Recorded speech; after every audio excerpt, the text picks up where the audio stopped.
Surrey earned draw with final day resilience. Hashim Amla spared Surrey's blushes on day 2. His unbeaten 50 came as all around him wickets had tumbled. Surrey reduced to 107 for 7 in reply to Essex's huge first innings total of 439. But rain on day 3 had helped the hosts' chances of avoiding defeat. Their visitors now needed 13 final day wickets for the win. Amla was still there when they returned on day 4, and it was clear what the hosts' strategy would be. They now had an opportunity to bat their way to what would be an impressive draw. It meant the going was slow, but Surrey were resolute for the vast majority of the session. The peace was broken when Taylor was removed by Snater, caught, tempted by a short wide one. But that would be the extent of the damage in the first session. Amla got away with one, the edge running away to the boundary to bring 150 up shortly before lunch. The score though was immaterial. The important stat for Surrey was that they'd lost just 1 wicket when they reached the break. Amla's long innings came to an end on 84. Harmer got one to rag on him and pinned him LBW in front after 5.5 hours at the crease. And with his wicket, the resistance was broken.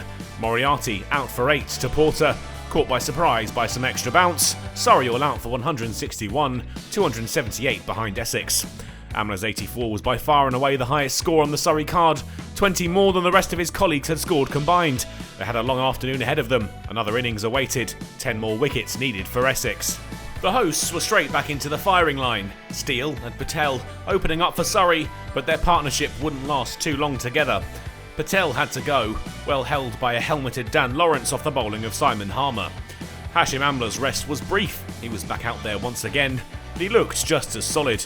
His first innings form continued as they followed on. He and Steele had put 60 on the board when they reached tea. Essex left hunting 9 in the final session.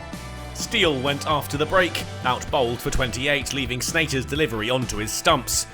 That brought Pope to the crease, and he quickly struck up a fruitful partnership with the captain at the other end. The pair both found the boundary and ticked the score up to 3 figures. It was clear that the game might be up when Alistair Cook came to the crease, and Pope pummeled him to the ropes.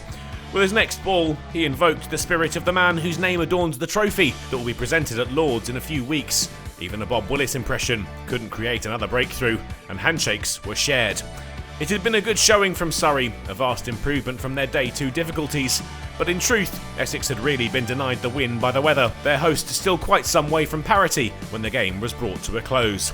They'll finish the season at home to Northamptonshire, while Surrey host Glamorgan in their final match.